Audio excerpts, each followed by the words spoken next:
Hello and most welcome my dear students. तो आज हम लोग बहुत ही इम्पॉर्टेंट पार्ट शुरू करेंगे कार्डियोवैस्कुलर सिस्टम का, और वो होता है ईसीजी। ठीक है, ईसीजी को लेके बहुत कन्फ्यूज़न है कि ये ईसीजी का फुल फॉर्म क्या होता है। इलेक्ट्रोकार्डियोग्राम या इलेक्ट्रोकार्डियोग्राफ। इलेक्ट्रोकार्डियोग्राफ बहुत कन्फ्यूज़न होती है, बहुत बच्चे कंफ्यूज रहते हैं कि ईसीजी का फुल फॉर्म इलेक्ट्रोकार्डियोग्राम है या इलेक्ट्रोकार्डियोग्राफ है। प्लीज़ कंफ्यूज मत रहिए, इन दोनों को ईसीजी कहा जाता है। ये दोनों शॉर्ट में जब एब्रिविएट होते हैं तो ईसीजी ही बोलते हैं, बट दोनों टर्म बिल्कुल डिफरेंट है। Electrocardiogram is the graphical representation. It is what? The graph. It is the graph obtained. Electrocardiogram is the graphical representation on the sheet. So ECG is the graphical representation of the electrical activity of the heart. Electrical activity of the heart. ये समझ में आ रहा है? Now what is electrocardiograph? क्योंकि नाम से तो ये ग्राफ लग रहा है, ग्राफ तो ये होना चाहिए था। No, it is a device.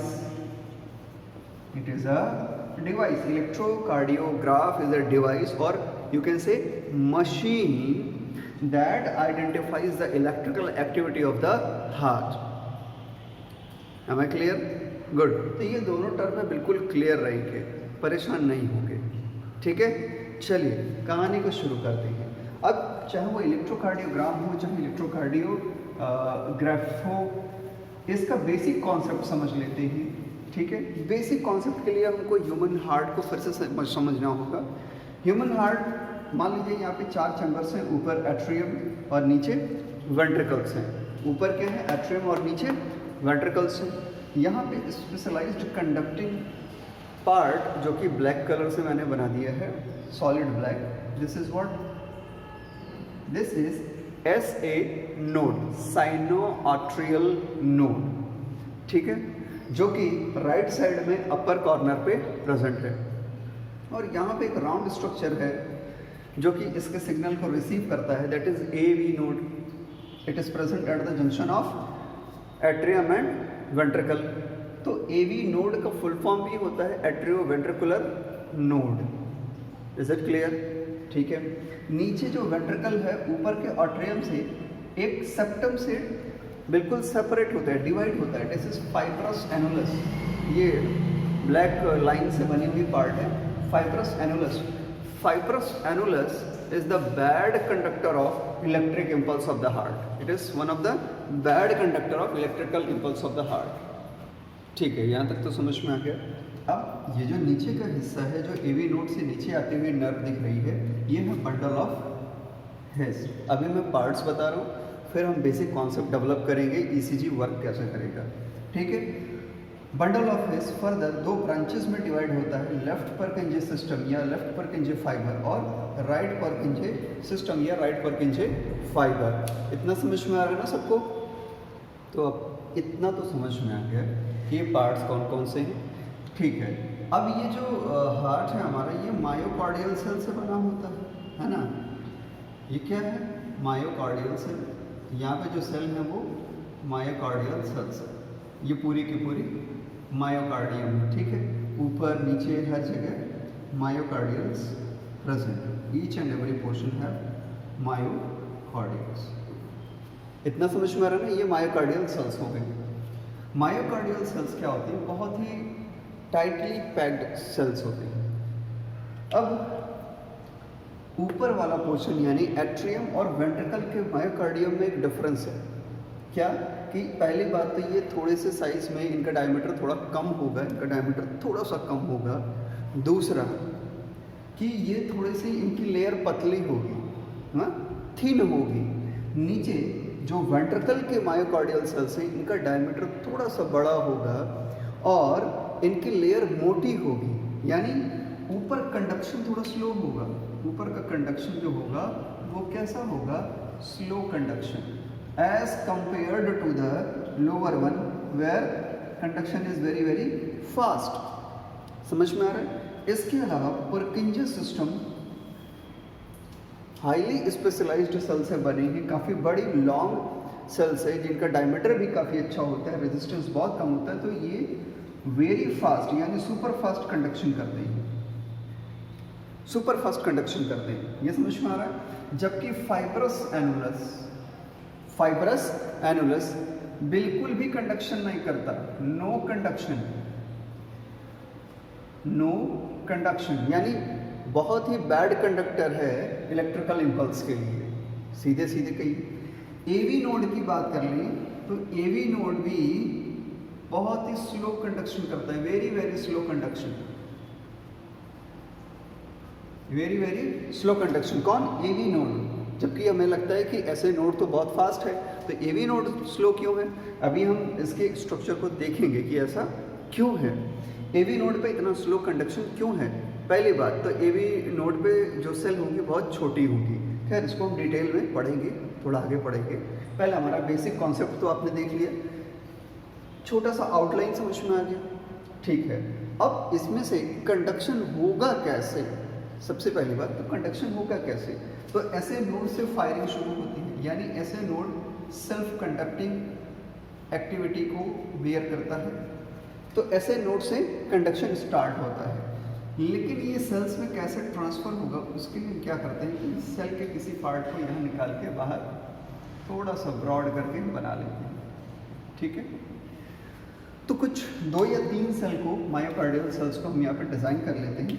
Late में रब दिस ताकि ये आसानी से समझ में आ जाए।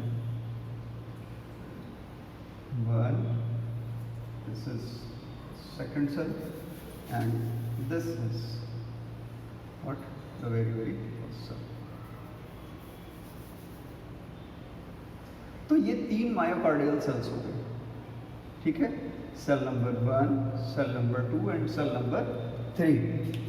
तो जैसी एक्टिविटी यहाँ पे हो रही होगी वैसे ही यहाँ पे हर एक सेल के अंदर होगी, क्योंकि सभी के सभी ऐसे ही ये बहुत ही टाइटली पैक्ड होते हैं, इनके बीच में टाइट जंक्शन होता है, कोई सिनेप्स वाला जो गैप होता है वैसा कोई गैप यहाँ पे प्रेजेंट नहीं है। चलिए एक्टिविटी को समझते हैं कि यहाँ पे एक्टिविटी होती कैसे है एक्चुअल में।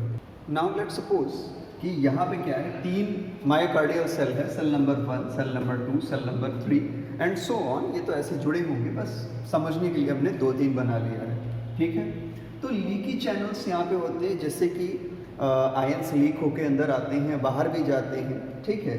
कुछ एनर्जी ड्रिवन चैनल्स भी होते हैं, कुछ इलेक्ट्रिकल चैनल्स होते हैं, बहुत सारे चैनल्स होते हैं मेम्ब्रेन पे। लीकी चैनल्स, मान लीजिए कि स्टिमुलस प्रोवाइड होता है यहाँ पे, और स्टिमुलस प्रोवाइड होने की वजह से बहुत ही छोटे अमाउंट में positive ions that is cations अंदर की ओर मूव करते हैं, like sodium and calcium. Initially शुरू में कोई भी सेल होती है, उसकी जो मेम्ब्रेन होती है वो बाहर से पॉजिटिव चार्ज कैरी करती है और अंदर से वो नेगेटिवली चार्ज होती है। मतलब कि ये जो रेस्टिंग सेल है, resting cell, you can say that this is a resting cell. So resting cell have a potential for their membrane and this is called resting membrane potential. Resting membrane potential. ठीक है, तो resting cell का ये मतलब बिल्कुल भी नहीं होगा कि वहाँ पे कोई पोटेंशियल नहीं होगा, वहाँ पे भी पोटेंशियल होगा, वहाँ पे डिफरेंस होगा, electrical difference, charge difference, voltage, simply voltage difference होगा and that difference is known as what, resting membrane potential. Now suppose here the resting membrane potential is -90 millivolt, -90 millivolt. Okay, draw with this line, this dark line is what, -90 millivolt. Suppose कि जब stimulus provide करेंगे तो क्या होगा, कुछ positive ions अंदर move करेंगे, जिसकी वजह से क्या होगा कि इसकी जो निगेटिविटी है वो कम होगा, यानी ये पीक ऊपर की ओर जाएगा, -80, -70, इस तरह से ये ऊपर चलता चला जाएगा। दिख रहा है ना अच्छे से। अब मान लीजिए कि जो -70 है ये इसका थ्रेशोल्ड वैल्यू है, दिस इज व्हाट थ्रेशोल्ड, ये इसका थ्रेशोल्ड है, ठीक है। अब अगर ये थ्रेशोल्ड है, थ्रेशोल्ड वैल्यू क्या होती है? वो मिनिमम वैल्यू जो किसी भी एक्टिविटी के लिए रिक्वायर्ड है कि उसकी एक्टिविटी अब अच्छे से पीक तक कंप्लीट होगी, यानी उसके आगे वो minimum value.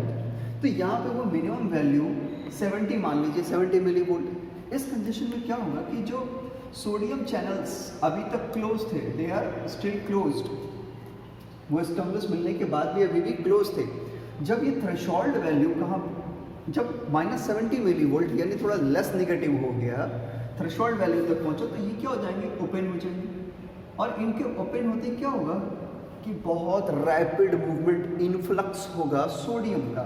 So sodium ions more and more become inside, influx, rapid heavy influx of sodium. तो क्या होगा कि बहुत ही जल्दी जल्दी ये पीक ऊपर की ओर जाएगा, और ये फिर हो जाएगा 0, फिर हो जाएगा +10, है ना। तो -60, -50, -40, -30, इसी तरह से -20, -10, -10, 0, +10। तो ये देखा हमने कि क्या हो रहा है, मेम्ब्रेन का जो पोटेंशियल है वो अब चेंज हो रहा है। नेगेटिवली पोटेंशियल यानी जो नेगेटिवली चार्ज आयन थे, now the atmosphere become positive. अब अंदर कैसे हो गया, ये पॉजिटिव होना शुरू हो जाता है, plus this area become what? Positive as compared to the outer surface which is now become negative for this side. Is it clear? इस पर्टिकुलर पोर्शन में अब क्या हो गया कि अंदर पॉजिटिव चार्जेस हो गए और बाहर इसके कंपैरिजन में नेगेटिव चार्जेस हो गए। This is called depolarization. This is called, this phenomena is what? Depolarization. And this part where membrane potential is changed due to heavy influx of the what? Positive ions. This part is known as depolarized part. This part is known as depolarized part, and this is the phenomena of depolarization. As soon as जब ये process होती है तो यहाँ पे कुछ और भी चैनल्स होते हैं, there are some more channels जो ओपन हो जाते हैं at the same time, they also open. इसमें से कुछ कैल्शियम के लिए चैनल्स होते हैं और कुछ पोटेशियम के चैनल्स होते हैं. Potassium are more inside as compared to outside, and calcium are more outside as compared to the inside. तो कैल्शियम चैनल्स जब ओपन होते हैं तो ये अंदर heavy influx of the calcium ion takes place. ठीक है, तो कैल्शियम बाहर से कहाँ आ रहा है? अंदर की ओर मूव करने शुरू कर देती है. At the same time what happens कि पोटेशियम बाहर निकलना शुरू कर देता है. ये समझ में आ रहा है? इनिशियली बल्कि ये होता है कि पोटेशियम थोड़ा बाहर निकलता है, तो पोटेशियम जब थोड़ा सा बाहर निकलेगा तो क्या होगा कि ये फिर से नेगेटिव होना शुरू होगा और लगभग 0 पे आके स्टॉप हो जाएगा. लेकिन उसी समय कैल्शियम चैनल्स ओपन हो जाते हैं तो कैल्शियम भी अंदर आने लगता है. अब भाई कैल्शियम भी अंदर आ रहा है और उसी समय क्या होता है, पोटेशियम भी अंदर आता है. तो यहाँ पे क्या है, एक तरह का प्लेटू बन गया इस तरह से. यानी ना तो लॉस हो रहा है ना गेन हो रहा है पॉजिटिव आयंस का. तो इस कंडीशन में क्या होगा कि एक स्थिरता आएगी, मतलब एक ऐसी कंडीशन आएगी जहाँ पे ये लगभग अपने आप को बैलेंस कर लेता है. ना ये नेगेटिव साइड में मूव करता है ग्राफ और ना ही पॉजिटिव साइड में मूव करता है. यस, बट जैसे जैसे टाइम बीतने लगता है क्या होता है कि कैल्शियम जो चैनल्स हैं यहाँ पे वो क्लोज हो जाते हैं. यस, दे शट डाउन. अब भाई कैल्शियम चैनल्स शट डाउन हो गए तो कैल्शियम का इन्फ्लक्स तो बंद हो गया, कैल्शियम का इन्फ्लक्स बंद हो गया. लेकिन पोटेशियम चैनल्स जो है वो और भी एग्रेसिवली ओपन हो गए, बहुत ज़्यादा एग्रेसिवली ओपन हो गए और इस तरह से बहुत ढेर सारा पोटेशियम बाहर निकल गया। बहुत ढेर सारा पोटेशियम जब बाहर निकल गया, एट दिस कंडीशन ये क्या हुआ कि ये मूव करेगा ग्राफ, और मूव करके ये फिर से कहाँ आ जाएगा, ये तब तक मूव करता रहेगा जब तक कि मेम्ब्रेन फिर से -90 तक ना पहुंच जाए। यानी उस पोटेंशियल पे पहुंचेगी जहां पे कि ये रस्टिंग पोजीशन में थी। ये समझ में आ रहा है? तो ये डीपोलराइजेशन था। अब ये जब 90 पे पहुंच गया तो ये फिर से ओरिजिनल स्टेट में आ गया। This is called what? Repolarization. Repolarization. Depolarization में क्या हुआ, मेम्ब्रेन की पोटेंशियल चेंज होती हुई आगे बढ़ती चली गई। ठीक है, जैसे एक पार्ट में हुआ वैसे सभी पार्ट्स में होगा। रीपोलराइजेशन में क्या हुआ कि मेम्ब्रेन फिर से अपने ओरिजिनल स्टेट में पहुंच गया भाई, यानी जैसा कि शुरू में था, मतलब कि negatively charged inside and positively charged outside. Is it clear? तो ग्राफ इस तरह से बनेगा। सेम ग्राफ कुछ भाई यहां भी बनेगा, है ना? सेम ग्राफ यहां भी ऑब्टेन होगा, उसी तरह का ग्राफ यहां मिलेगा। अब सवाल ये कि इसमें यहाँ तो स्टिमुलस मिला था, लेकिन बगल वाली सेल कैसे एक्टिविटी अपनी शो करेगी?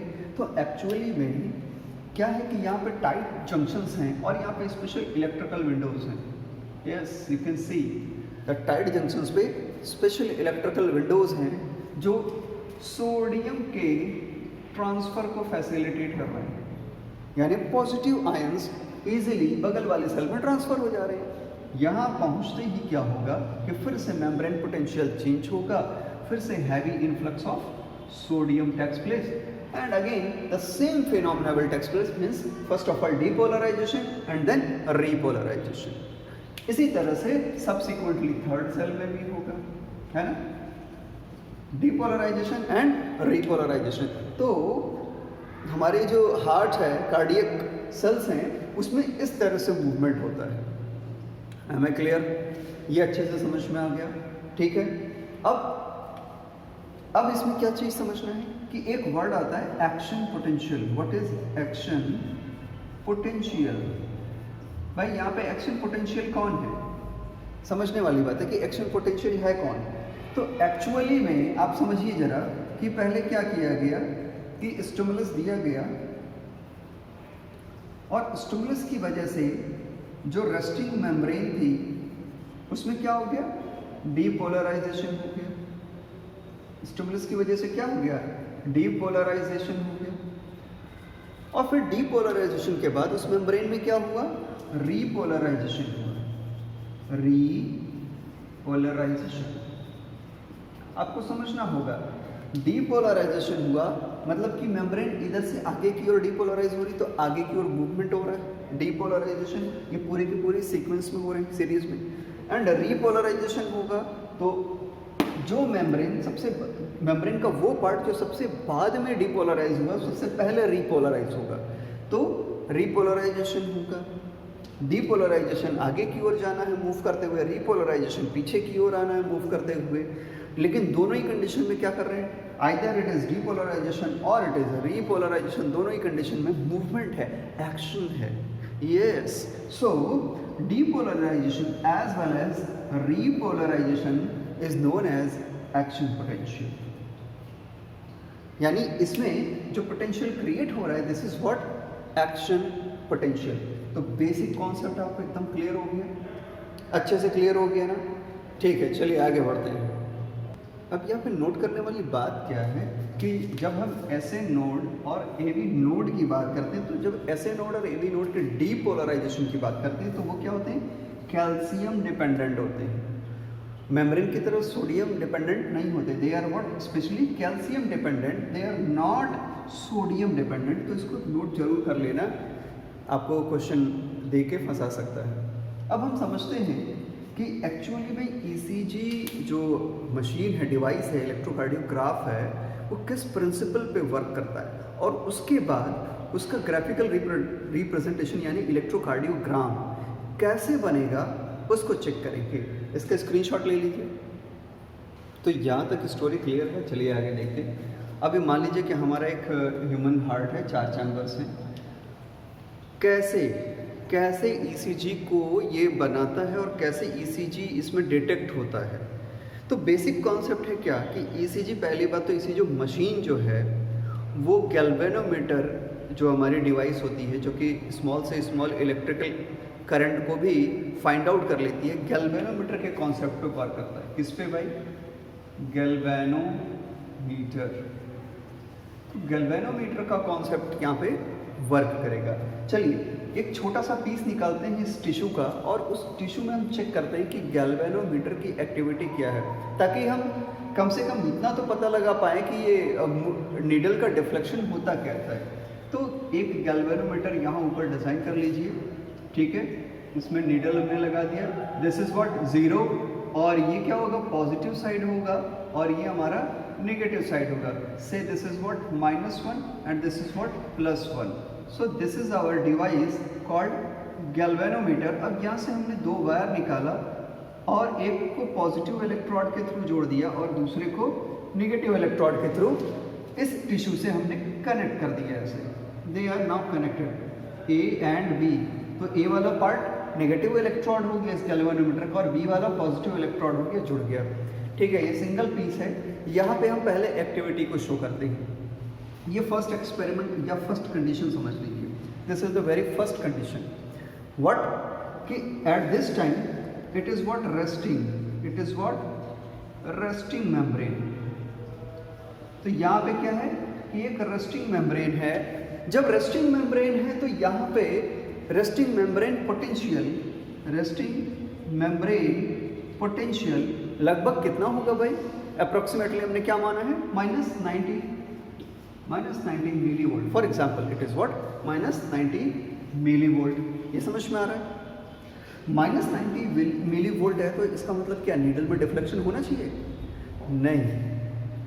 अगर कोई मेम्ब्रेन बिल्कुल रेस्टिंग है, यानी करंट का मूवमेंट हो ही नहीं रहा है, जब करंट का मूवमेंट ही नहीं हो रहा है, जब वो रेस्ट पे है, तो ये नीडल कोई भी डिफ्लेक्शन शो नहीं करेगा, ना नेगेटिव और ना पॉजिटिव, किसी भी तरह का कोई भी डिफ्लेक्शन ये शो नहीं करेगा। You must be clear about this. तो चलिए फिर आगे बढ़ते हैं। तो पहली कंडीशन में क्या है कि ये मेम्ब्रेन क्या है? 100% नेगेटिवली पोलराइज्ड है, यानी रेस्टिंग मेम्ब्रेन है और इसका रेस्टिंग मेम्ब्रेन पोटेंशियल जो है, इस पोटेंशियल पे नीडल में कोई डिफ्लेक्शन नहीं हुआ। दूसरी कंडीशन, एक सेकंड कंडीशन ले लीजिए जिसमें यहाँ पे हमने स्टिमुलस प्रोवाइड कर दिया। हमने क्या किया? स्टिमुलस प्रोवाइड किया। स्टिमुलस प्रोवाइड करेंगे तो क्या होगा कि सोडियम आयंस जल्दी जल्दी अंदर आएंगे, इन्फ्लक्स होगा, जिससे कि ये मेम्ब्रेन्स क्या होंगी? पॉजिटिवली चार्ज्ड हो जाएंगी, अंदर पॉजिटिव चार्ज होगा और धीरे धीरे ये मूव करना शुरू कर देंगे एक मेम्ब्रेन से दूसरी मेम्ब्रेन की ओर। आपको पता है ना? तो मूवमेंट शुरू हो गया। आगे की भी पार्ट नेगेटिवली चार्ज है, इट डजंट मैटर, ठीक है। अब यहाँ पे क्या होगा कि अगर आप वेक्टर बना के चेक करना चाहेंगे तो मूवमेंट किधर हो रहा है? इधर हो रहा है, इन दिस डायरेक्शन, है ना। मूवमेंट कहाँ हो रहा है? पॉजिटिव इलेक्ट्रोड की ओर हो रहा है और पॉजिटिव आयंस मूव कर रहे हैं, पॉजिटिव आयंस मूव कर रहे हैं, पॉजिटिव इलेक्ट्रोड की ओर मूव कर रहे हैं, तो नीडल का डिफ्लेक्शन पॉजिटिव होगा, यानी ये पॉजिटिवली डिफ्लेक्ट करेगा। It deflect somewhat positively. Is it clear? ठीक है। तो ऐसे ही डीपोलराइजेशन होता चला जाएगा। एक थर्ड कंडीशन भी आएगी। जो थर्ड कंडीशन आएगी उसको मैं यहाँ ड्रॉ कर देता हूँ। इस थर्ड कंडीशन में क्या होगा? You must check. अब इस थर्ड कंडीशन में सभी के सभी मेम्ब्रेन्स क्या होंगी? डीपोलराइज्ड हो जाएंगी। सभी के सभी सेल इस पार्ट की, इस टिश्यू की, all sales become what? Depolarised. अब सभी के सभी डीपोलराइज्ड होने का मतलब है क्या कि ये सभी के सभी कैसे हो जाएंगे? 100% all cells of this part will become positively charged and we have the setup of electrodes. This is the positive end, this is the negative end। और मान लीजिए यहाँ पे हमने गैल्वेनोमीटर को ड्रॉ कर लिया, इसको जोड़ दिया, ठीक है। This is what? 0, this is -1, this is +1। अब क्या होगा? पाई पॉजिटिव हो गया तो बिल्कुल पॉजिटिव की ओर मूव करना चाहिए? No no, 100% depolarized membrane does not show any electrical movement, does not show any electrical movement, therefore this needle will remain constant at zero position. ये फिर भी कहाँ रहेगा? जीरो पर ही रहेगा, ये कहीं और मूव नहीं करेगा। ये समझ में आ गया? यानी इस कंडीशन में भी कोई मूवमेंट नहीं हो रहा था और डीपोलराइज्ड कंडीशन में 100% डीपोलराइज्ड मेम्ब्रेन पार्ट या टिश्यू पार्ट में भी कोई मूवमेंट नहीं होगा। ये नीडल कोई भी डिफ्लेक्शन शो नहीं करेगा, रेस्टिंग पोजीशन पे भी नहीं और 100% डीपोलराइज्ड पार्ट में भी नहीं करेगा। नेक्स्ट कंडीशन क्या होगी? ये मेम्ब्रेन सबसे बाद में डीपोलराइज हुई है तो सबसे पहले रीपोलराइज होगी, यानी जब ये रीपोलराइज होगी तो फिर से हम एक मेम्ब्रेन ड्रॉ कर लेते हैं। ये पूरा का पूरा पार्ट हम यहाँ पे ड्रॉ करके चेक कर लेते हैं भाई क्या हो जाएगा। तो सिंपल सा कॉन्सेप्ट है, अब ये सेल्स क्या हो रही हैं? अब रीपोलराइज्ड होना शुरू हो रही है। यस, तो जो सबसे बाद में डीपोलराइज हुई वो सबसे पहले रीपोलराइज होगा, यानी अब ये पार्ट रीपोलराइज हो रहा है। अपने ओरिजिनल जो पोटेंशियल थी जिसको कि -90 आप बोल रहे थे, वहाँ पे ये फिर से पहुँचना शुरू हो जाती है। ठीक है, बाकी पार्ट अभी क्या है? बाकी पार्ट, बाकी मेम्ब्रेन्स या बाकी सेल्स आप कह सकते हो, ये अभी भी पॉजिटिवली चार्ज हैं। अब अगर आप वेक्टर बना के चेक करोगे तो क्या होगा कि ये डायरेक्शन अब चेंज हो चुका है, the direction will be changed. और ये कैसा है? नेगेटिव है। ये कैसा है? नेगेटिव है। अगर इसके लिए आप गैल्वेनोमीटर यहाँ बना भी लेते हो, this is what 0, this is +1, this is -1 और ये हो गया हमारा गैल्वेनोमीटर। अब नेगेटिव आयंस नेगेटिव पोल की ओर मूव कर रहे हैं। Clearly see this, negative ions यानी जो नेगेटिव वेक्टर है वो नेगेटिव पोल की ओर मूव कर रहा है, तो डिफ्लेक्शन क्या होगा? नेगेटिव नहीं होगा, बिल्कुल नहीं होगा। Negative when moves to the negative side, negative multiplied by negative ऐसे कह सकते हैं, and it will deflect positively, it will deflect positively. तो ऐसी कंडीशन में कैसा डिफ्लेक्शन हो रहा है? पॉजिटिव डिफ्लेक्शन हो रहा है। ये समझ में आ रहा है? यहाँ तक कहीं कोई कंफ्यूजन? ठीक है, अब एक और सिंपल सा कॉन्सेप्ट डेवलप कर लेते हैं। मान लीजिए अब की बार स्टिमुलस क्या हुआ? पॉजिटिव पोल की ओर आया, तो शुरू में ये मेम्ब्रेन कैसे होती है भाई? नेगेटिवली पोलराइज्ड आप कह सकते हैं। तो रेस्टिंग मेम्ब्रेन पोटेंशियल में सारी के सारी मेम्ब्रेन नेगेटिवली पोलराइज्ड है। यहाँ तक कहीं कोई दिक्कत? यहाँ स्टिमुलस प्रोवाइड करेंगे तो क्या होगा कि ये एरिया सबसे पहले पॉजिटिव होगा। जिस एंड पे स्टिमुलस प्रोवाइड करेंगे वो एरिया सबसे पहले कैसा हो जाएगा? पॉजिटिव हो जाएगा और मूवमेंट इस डायरेक्शन में शुरू हो जाएगा, means from positive electrode to the negative electrode. But these ions are what? Positive in nature, means positive ions moving towards the negative side, negative pole of, or you can say the negative electrode. At this time the needle will deflect negatively, plus और minus. तो ये कैसा deflection होगा? ये एक negative deflection होगा। तो I think ये बेसिक कॉन्सेप्ट तो आपको समझ में आ गया कि गैल्वेनोमीटर वर्क कैसे करता है। अब हम समझते हैं कि हमारा हार्ट जो है उसमें ईसीजी कैसे बनता है। ओके, चलिए अब ईसीजी को समझ लेते हैं। देखिए ऐसे नोड क्या होता है? खुद ही फायर करता है, यानी सेल्फ फायरिंग मैकेनिज्म है यहाँ पे। इसको किसी भी बाहरी स्टिमुलस की ज़रूरत नहीं है, खुद से इलेक्ट्रिकल इम्पल्स प्रोवाइड करता रहता है। जब ये इलेक्ट्रिकल इम्पल्स प्रोवाइड करेगा तो क्योंकि मायोकार्डियल सेल्स हैं यहाँ पे, तो वो धीरे धीरे सभी को ट्रांसफ़र करेंगे। तो यहाँ पे जो इम्पल्स आएगा वो कहाँ से आएगा? राइट साइड में है ये, राइट साइड से लेफ्ट साइड की ओर और अपवर्ड पोजीशन पे, वहाँ से डाउनवर्ड, यानी ऊपर से नीचे, from up to down and from right to left. तो इसका अगर हम वेक्टर बना के देखें तो एक वेक्टर इस तरफ बनेगा, ठीक है, और ये पॉजिटिवली चार्ज आयंस है, ठीक है। पॉजिटिव वेक्टर, पॉजिटिव इलेक्ट्रोड की ओर मूव कर रहा है। ये हमारा गैल्वेनोमीटर है एक बड़ा सा, मैंने ऐसे लगा दिया है समझाने के लिए। ये पॉजिटिव साइड है और ये नेगेटिव साइड है ना। नॉर्मली क्या करते हैं हम ऊपर या हैंड्स के पास यहाँ पे हम क्या करते हैं कि जो नेगेटिव इलेक्ट्रोड होता है उसको लगाते हैं, और पेल्विक रीजन के पास क्या करते हैं पॉजिटिव इलेक्ट्रोड को लगाते हैं। तो कुछ ऐसा ही डिज़ाइन समझ लीजिए। अब ये जो मूवमेंट हो रहा है बहुत ही इजी या बहुत ही जेंटल मूवमेंट होगा, तो जिसकी वजह से क्या होगा कि ये नीडल बहुत जेंटली ऊपर की ओर जाएगी। ठीक, तो जब जेंटली ये ऊपर की ओर जाएगी तो एक कर्व प्रोड्यूस करेगी, और ये सबसे पहली पीक ऑब्जर्व होती है। This is called P. So आपने देखा कि पीक कैसे, ये पी वाली पीक कैसे बनी। It is due to the depolarization of atrium. तो एट्रियम के डीपोलराइजेशन से ऑफ एट्रियम कौन सी पीक बनती है भाई, पी बनती है। ये समझ में आ रहा है। अब ये पीक ट्रेवल करती हुई कहाँ पहुँचती है, ये ट्रेवल करती हुई एवी नोड पे पहुँचती है। बट और एनुलस यहाँ पे जो है फाइब्रस एनुलस, तो उससे तो कोई इम्पल्स प्रोड्यूस होने वाला नहीं है। जब ये एवी नोड पे पहुँचेंगे तो एवी नोड इलेक्ट्रिकली बहुत ही साइलेंट होता है। यहाँ पे नीडल कोई डिफ्लेक्शन शो नहीं करता है, up and down deflection show नहीं करता है, तो एक बिल्कुल स्ट्रेट लाइन ऐसे बनेगी।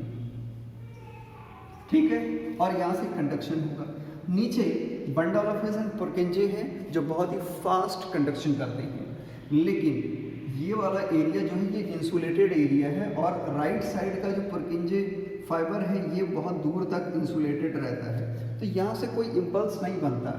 अब इसके बाद वेंट्रिकल में पहला इम्पल्स इस पोर्शन में बनता है जिसको कि आप सेप्टम कहते हैं। क्या कहते हैं, septum. It is what, ventricular septum. तो वेंट्रिकुलर सेप्टम में पहला डीपोलराइजेशन होगा, और वो भी किसकी वजह से होगा, किसके इम्पल्स से, राइट पुरकिंजे के इम्पल्स से होगा।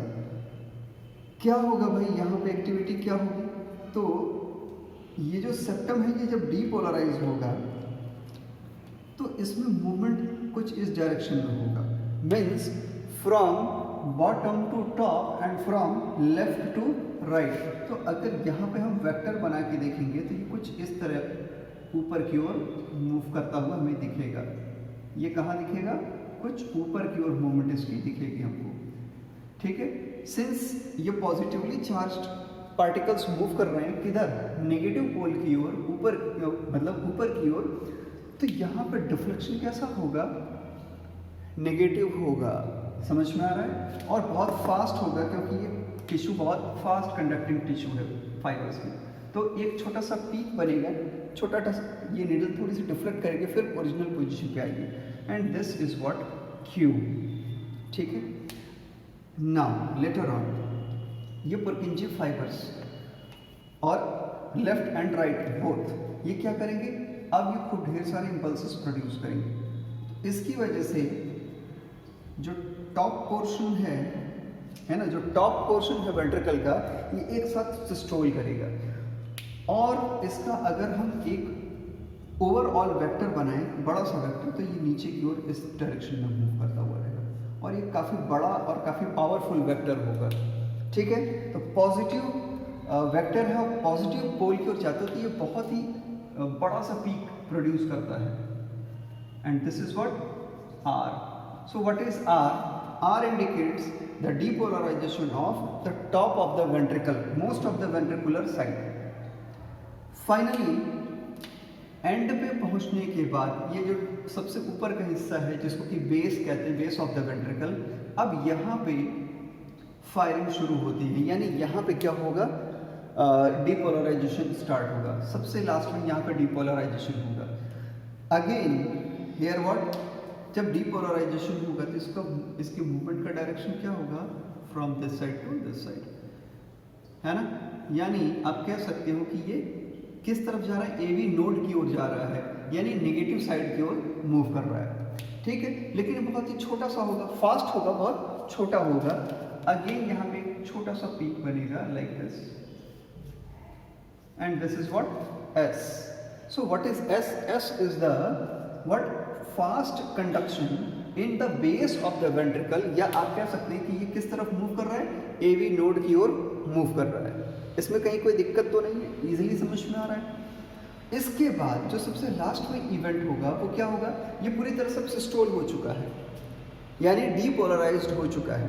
अब क्या होगा, रीपोलराइजेशन होगा। तो अगर इस पार्ट को थोड़ा हम बड़ा कर लें, बड़ा करके अगर हम यहाँ पे बना लें लाइक दिस,